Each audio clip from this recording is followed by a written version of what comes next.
The basic story that people have heard here in the U.S. is that the Japanese military wanted to have brothels next to its bases, and so it sent squads in to places like Korea with bayonets and machine guns, and tied up Korean young women and sent them off to these institutions.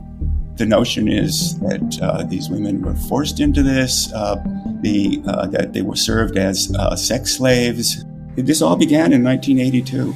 An obscure Japanese writer started giving lectures, and then in 1983, he wrote it up and published it as a book.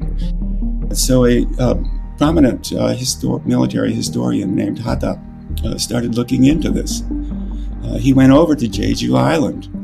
He hired a translator. They went around to these places where Yoshida claimed that they had dragooned women. And they talked to old people there. Says, no, nothing like this ever happened. It's like, it's just such a small place. If something like that had happened, we'd remember it. And eventually Yoshida, before he died, admitted that he'd made it all up. The United Nations reports expressly is based on the Yoshida book.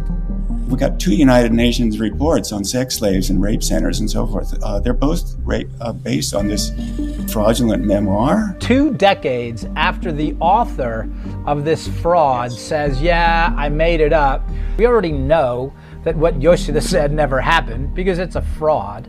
But people are attacking you in support of a fraud that the author of the fraud exposed as a fraud.